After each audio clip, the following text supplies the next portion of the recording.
అధ్యాయము, లూకాసు వార్త 2వ అధ్యాయము 8వ వచనం నుండి 14వ వచనం వరకు ఉన్నటువంటి లేఖన భాగాన్ని మన మధ్యలో ఉన్నటువంటి శివమ్మ గారు వచ్చి, కెప్టెన్ ఎం రాజకుమారి అమ్మ గారు వచ్చి ఈ వాక్య భాగాన్ని చదవాలని ప్రభునామములో మనం చేస్తున్న పరిశుద్ధ గ్రంథము నుండి లూకాసు వార్త 2వ అధ్యాయము 8వ వచనం నుండి 14వ వచనం వరకు ఉన్నటువంటి వాక్యాన్ని మనం చదవటానికి సిద్ధపడే వారంగా మనం ఉందాం.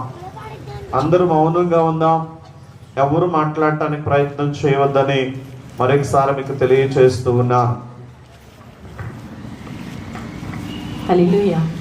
దేవుని వాక్యాన్ని మనం చదువుకున్నాం. ఈ అవకాశం ఇచ్చిన దేవునికి, తదుపరి సేవకులకు, వేదిక మీద ఉన్న దైవజనులందరికీ, చేరువచ్చినందరికీ నా వందనాలు తెలియజేస్తా ఉన్నాను.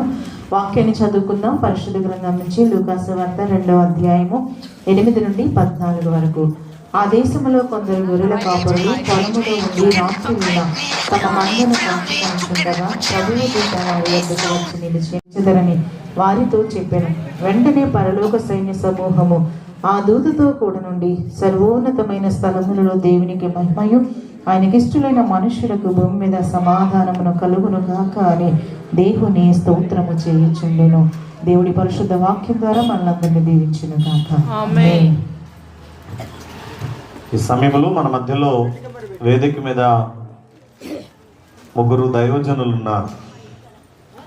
ఒకరు విరాములు ఉన్నటువంటి దైవజనులు, మరి ఒకరు 5 నెలలో విరాములోనికి వెళ్ళేటటువంటి దైవజనులు, మరొక 2 సంవత్సరాలలో విరాములోనికి వెళ్ళబోతున్నటువంటి దైవజనులు.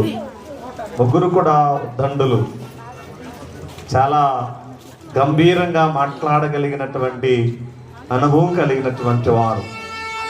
అలనాడు యేసును చూడటానికి వచ్చినటువంటి జ్ఞానులు వారు తీసుకుని వచ్చినటువంటి అర్పణలను బట్టి ముగ్గురుగా కొంతమంది తెలియచేస్తున్నారు, బోధిస్తున్నారు.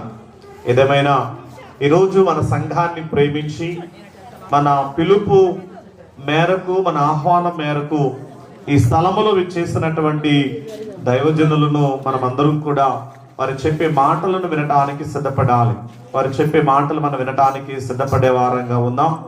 మొదటిగా, ఎందుకంటే వారు మైకిస్తూ ఒక్కొక్కరు గంటన్నర చెప్పగలిగినటువంటి వారు ఉన్నారు. అయ్యా దయతో ఒక్కొక్కరు మేబీ ఒక 10 నిమిషాల లోపుగానే మాట్లాడతారని ఆశిస్తున్నాము.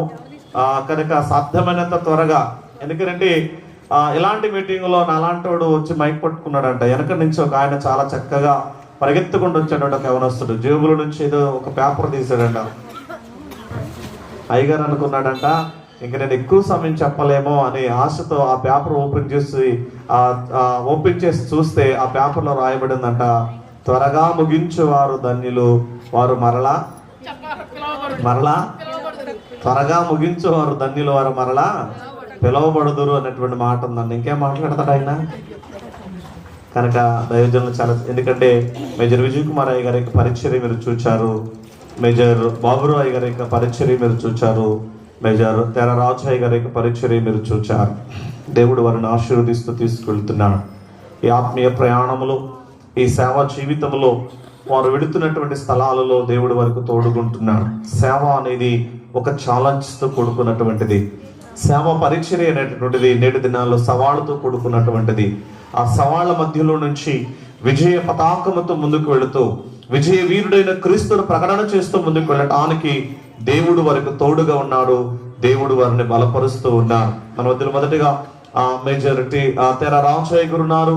ప్రత్యేకంగా రత్నాల చెరువు డోలస్తున్న గారు కోర్ కమాండింగ్ ఆఫీసర్ గా పనిచేస్తున్నారు. మన సంఘ సభ్యులు, మన సంఘ వీరులు, మన సంఘానికి చక్కని సహకారాన్ని అందిస్తున్నటువంటి దైవజనులు మనతో ఉండటం చాలా సంతోషం. వారికి మొదటిగా సమయాన్ని అప్పగిస్తున్నాను. వారు ఒక 10 నిమిషాల లోపు మాట్లాడవలసిందిగా ప్రభునామములో మనం చేస్తున్నాను. జాన్ వారి టీము యాక్షన్ సాంగ్ వేయడానికి సిద్ధంగా ఉండండి. ఎక్కడున్నా ప్రైజ్ ది లార్డ్. హల్లెలూయా. ప్రభు అయిన యేసుక్రీస్తు నామంలో మీ అందరికీ శుభాలు, వందనాలు తెలియజేస్తున్నాను.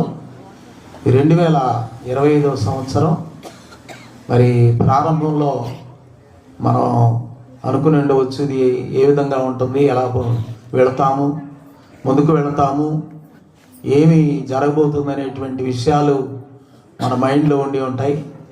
దేవుని కృపను బట్టి మరి ఈ సంవత్సరంలో బస్సు ప్రమాదాలు, విమాన ప్రమాదాలు అనేకమైనటువంటివి జరిగినప్పటికీ మరి వర్షాలు, భయంకరమైనటువంటి విపత్తుల నుండి దేవుడు కాపాడి మరొక క్రిస్మస్ను ఈ 2025 సంవత్సరంలో సంతోషంగా జరుపుకోవడానికి దేవుడు మనకిచ్చినటువంటి ఈ సమయాన్ని బట్టి దేవునికి మనం ఎంతో వందనస్తులమై ఉంటున్నాం.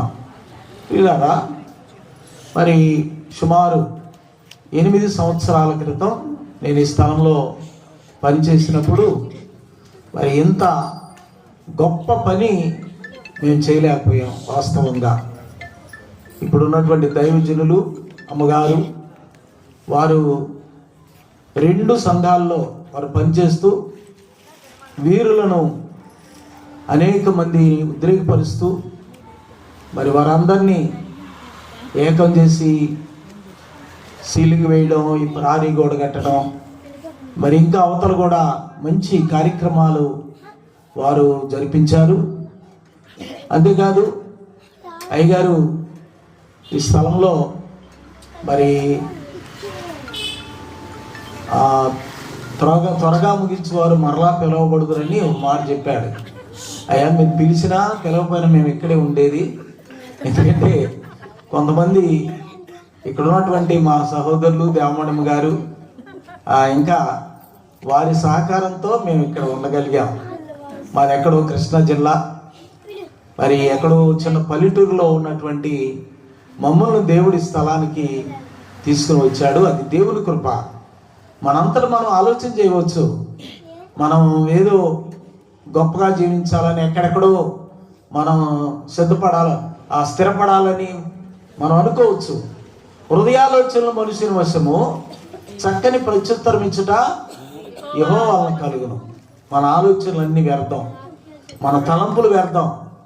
ఎందుకంటే మనం ఆలోచన చేస్తాం కాబట్టి వాటిని జరిగించేది దేవుడని మనం మాత్రం గుర్తుపెట్టుకోవాలి. అంతేకాదు ప్రతిదీ కూడా మనం ప్రార్థన ద్వారా మనం ప్రారంభించాలి. మన సమస్యలు దేవునికి చెప్పుకోవాలి. ఎలాగంటే నీ గదిలోనికి వెళ్ళి తలుపు వేసి రహస్యము చూసి నీ తండ్రికి మాత్రమే ప్రార్థించాలి. మనం ఇతరులతో చెప్పుకోవడం కానీ, బంధువులతో చెప్పుకోవడం కానీ. యెషయా గ్రంథంలో 11వ అధ్యాయం 1వ వచనంలో ఏం రాయబడిందంటే, యెషయా మొద్దు నుండి చిగురు పుట్టును, వాని వేరు నుండి అంకురం ఎదిగి ఫలించును. యెషయా అనేటువంటి ఒక ప్రవక్త, యెష్షయి అనేటువంటి ఒక కుటుంబాన్ని గురించి, ఒక వ్యక్తిని గురించి, యూదా బెత్లెహేములో ఆయన గొప్ప ధనవంతుడు, భక్తిపరుడు, అలాంటి వ్యక్తిని గురించి ఒక ప్రవచనాన్ని చెప్పాడు. ప్రవచనం అంటే తనంతట తాను చెప్పేది కాదు, దేవుని యొక్క వాక్కు ద్వారా ప్రేరేపించబడి దేవుని చిత్తాన్ని బట్టి చెప్పేటటువంటిదే ప్రవచనం. కనుక ఆ ప్రవచనం ఆ వ్యక్తిని గురించి ఏం చెప్పాడంటే, యెషయా మొద్దు నుండి చిగురు పుట్టును, వాని వేరు నుండి అంకురం ఎదిగి ఫలించునని. కాబట్టి మరి అక్కడ గ్రామంలో చాలామంది ఉండి ఉండవచ్చు, కానీ ఈ యెష్షయి అనేటువంటి వ్యక్తిని గురించే ఎందుకని ప్రవచనం చెప్పబడిందంటే, అతడు నీతిమంతుడు, అతడు భక్తిపరుడు, దేవుని యందు ఆపేక్ష కలిగినటువంటి వాడు. చూడండి, అలాంటి మంచి గుణము కలిగినటువంటి వ్యక్తి, ఆ కుటుంబం ఏమైపోయిందంటే చివరికి మోడైపోయింది. వీళ్ళరా మరి ఆ మోడైపోయినటువంటి కుటుంబం, వేరులుగా ఉన్నటువంటి కొంతమంది మరి ఆ కుటుంబంలో ఉన్నారు. మరలా వేర్లు మరి ఆ మోడికి సపోర్ట్ చేసి చిగురుస్తుంది అనేటువంటి ఒక విషయాన్ని వీళ్ళ దేవుడు ప్రవక్త ద్వారా తెలియజేశాడు. ఆ కుటుంబం మరి మొదటిగా ఆ కుటుంబంలో దావీదు రాజు అయిన తర్వాత, మరి తన కుమారుడు సొలొమోను రాజు అయిన తర్వాత, సొలొమోను అనంతరం 2 రాజ్యాలుగా ఇశ్రాయేలు ప్రజలు చీలిపోయారు. యూదా గోత్రం ఒక రాజ్యం, యూదా రాజ్యం, తర్వాత ఇశ్రాయేలు ప్రజలు 10 గోత్రాలు ఇశ్రాయేల్ రాజ్యం. ఆ 2 గోత్రాలు పరిపాలనలో ఉన్నప్పటికీ కొంతమంది రాజులు ఆ గోత్రంలో ఇశ్రాయేలు ప్రజల్లో కొంతమంది పరిపాలన చేశారు. చివరికి ఏమైందంటే యోధా గోత్రంలో సంతానం లేకుండా పోయింది.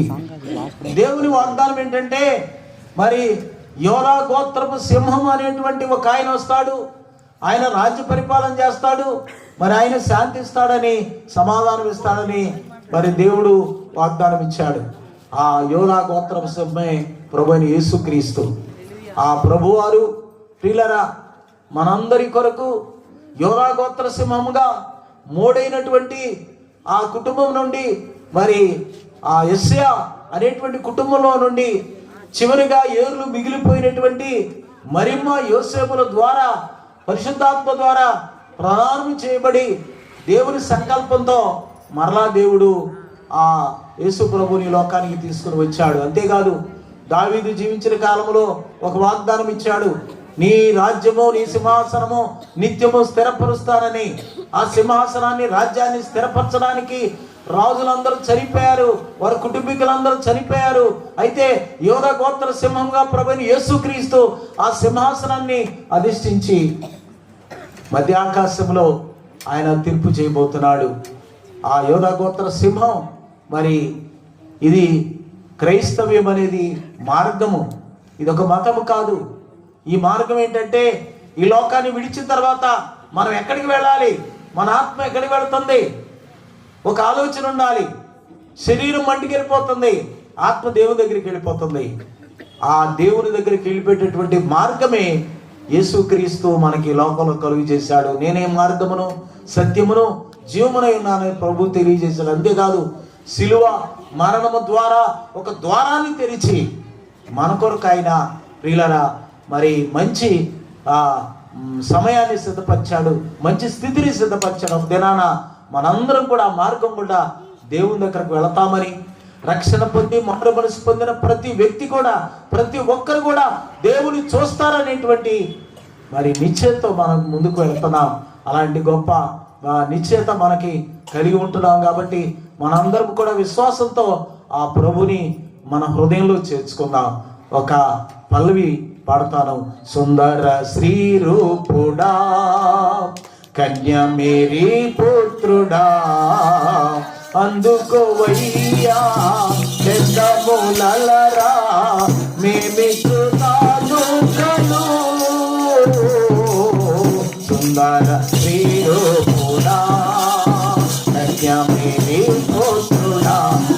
పాడేది మేము పాట పాడితే నీకు ఇష్టం లేదు, డ్రమ్ము కొడతాం. ఎక్కడ కూర్చున్నది, ఎక్కడుంది, ఎక్కడుందా? భూమిని చేసిన నీకు భూమిపై చోటియ లేదా, భూమిని చేసిన నీకు భూమిపై చోటియ లేదా, వేదాలే మల్లునా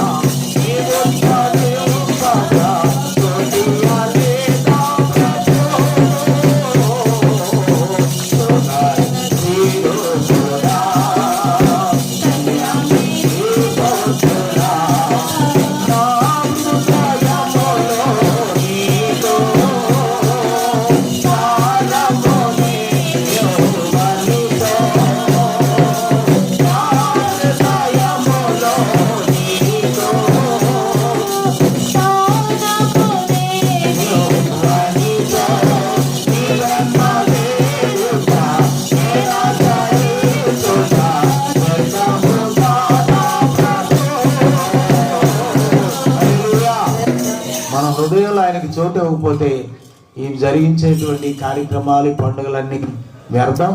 మన హృదయంలోనికి ఆయన ఆహ్వానించి మనం ముందుకు వెళదాం. 2026వ సంవత్సరం మరి సంతోషంగా దేవుడు మనల్ని ప్రవేశపెట్టి మరి ఆయన ఆయుష్ను ఆరోగ్యమును అనుగ్రహించాలని మీ అందరికీ తెలియజేస్తూ ఈ మాటలు ముగిస్తున్నాను. దేవుడు మనం దీవించును గాక. క్లాప్స్ కొడదాం సార్. ఈ మాటలు యోధా గోత్రపు ఏ రీతిగా ఆశీర్వదించబడుతుందో, యోధా గోత్రం చేసి క్రీస్తు ఈ భూమి మీదకి వచ్చాడు. మరలా యోధా గోత్రపు సింహము వలె ఆయన రాబోతున్నాడు. హల్లెలూయా, హల్లెలూయా. కనుక సిద్ధపాటు కలిగిన వ్యక్తులుగా, సిద్ధపాటు కలిగిన సంఘంగా ఆయన ఎదుర్కొనేటటువంటి శ్రేష్టమైనటువంటి వ్యక్తులను, అలంకరించబడిన వ్యక్తులను ఉండటానికి మనం సిద్ధపాటు కలిగినటువంటి వారంగా ఉన్నాం. ప్రత్యేకంగా ఉండవారుగా దైవజనులు మేజర్ విజయ్ కుమార్ గారు ఉన్నారు. వారు మనందరికీ చాలా సుపరిచితులు. ఎన్ని సంవత్సరాలు చేశారయ్యా? 5 సంవత్సరాలు వారు ఈ స్థలంలో పరిచర్య చేశారు. వారితో మాకు బాపట్లలో చాలా సన్నిహితమైనటువంటి సహవాసం కలిగి మేము ముందుకు కొనసాగాం. అందరితో స్నేహ శైలితో ఉండేటటువంటి దైవజనులు, ఎవరిని కూడా విమర్శించేటటువంటి భావన, ఆలోచన, తలంపు కలిగినటువంటి వారు కాదు. వారి విరామంలో ఉన్నప్పటికీ ఈ రోజుకు కూడా యాక్టివ్లో ఉన్నటువంటి ఉద్యోగస్తుల కన్నా అత్యధికమైనటువంటి సేవ చేస్తున్నారు వారు. అందుని బట్టి ప్రత్యేకంగా వారికి మా హృదయపూర్వకమైనటువంటి వందనాలు తెలియజేస్తున్న వారికి సమయాన్ని ఇస్తున్నాం. ఇంత వారు కూడా క్లుప్తంగా మాట్లాడటానికి ప్రయత్నం చేయాలి. మనం వారి బాపట్ల నుంచి ఈరోజు చాలా ప్రోగ్రామ్స్ ఉన్నాయి వారికి. అయినప్పటికీ కూడా మనల్ని, మన సంఘాన్ని ప్రేమించి ఈ సంఘంలో ఉన్న కార్యక్రమాన్ని నేను కనులారా చూడాలి, ప్రభుని మహిమపరచాలి, ప్రభుని కొనియాడాలి అనేటువంటి ఉద్దేశంతో, భావంతో వారు ఈ స్థలంలో వారు నిలబడ్డారు. ఇప్పుడు బెల్ట్ గట్టిగా ఉందో లేదో బాబురావు గారు చెక్ చేస్తున్నారు. చాలా సంతోషం. మనం దేవునితో ఆనందించడానికి సిద్ధపడదాం. విజయ్ కుమార్ గారికి సమయాన్ని అప్పగిస్తున్నాను. హల్లెలూయా. ఈ ఉత్సాహకరమైనటువంటి సమయంలో కొంచెం ముందుకి, ఈ ఉత్సాహకరమైనటువంటి సమయంలో మనం దేవుని నామంలో సంతోషించడానికి సిద్ధపాటు కలిగిన వారంగా ఉన్నాం.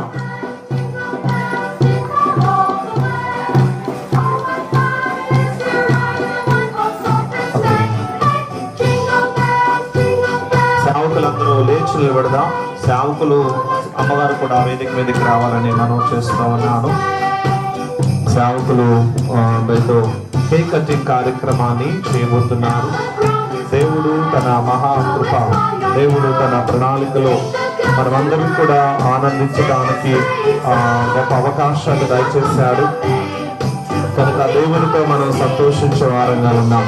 దేవుని సన్నిధిలో, దేవుని నామములో, దేవుని సమక్షములో మరి ఈ రీతిగా సంతోషించే భాగ్యాన్ని దేవుడు మనకిచ్చి ఉన్న కారణం చేత క్రీస్తు జన్మము మన జీవితాల్లో మధురాన్ని కలుగు చేయాలి.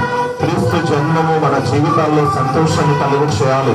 క్రీస్తు జన్మము మన బ్రతుకుల్లో ఒక ప్రకాశవంతమైన వెలుగుగా ఉండాలి అనేటువంటి ఒక మంచి మాటలు మనం విన్నాం. మనం ప్రకాశించాలి, మన జీవితం మధురముగా ఉండాలి, మనమందరూ కూడా ఎల్లప్పుడూ కూడా ఆనందించే వారంగా ఉండాలి అనేటువంటి ఒక ఉద్దేశంతో ఈ కేక్ కటింగ్ ను చేయబోతున్నాం. కనుక ఈ కేక్ కటింగ్ కార్యక్రమంలో సేవకులందరూ కూడా కలిసి ఆమెతో కేక్ కట్ చేయడానికి సిద్ధపడాలని ప్రభు నామములో ప్రేమపూర్వకంగా తెలియజేస్తున్నాం. తండ్రి, కుమార, పరిశుద్ధాత్మిక నామములో ఈ కేక్ కట్ చేయబోతున్నాం. కేక్ కట్ చేస్తున్నప్పుడు క్రిస్మస్ తాత చాలా చక్కగా తన యొక్క అభినయాన్ని తెలియచేయాలని మనం చేస్తున్నాం. We wish you a Merry Christmas, Merry Christmas, Merry Christmas. We wish you a Merry Christmas and Happy New Year, and Happy New Year, and Happy New Year. We wish you a Merry Christmas.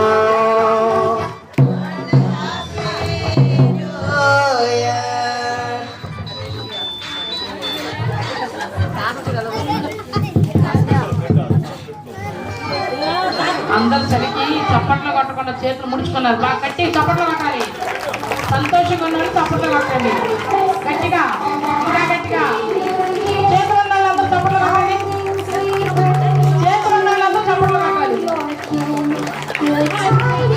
Christmas తాత కిందకి రావాలి. Christmas తాత కిందకి రావాలి.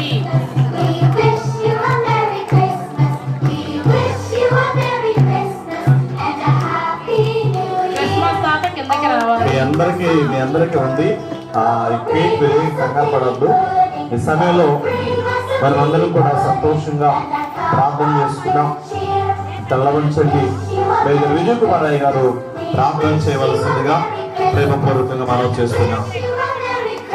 ప్రార్థన కృపగల తండ్రి దయామయుడా నీ పాదములకు వందనాలు స్తోత్రాలు చేస్తున్నాను ఆయన.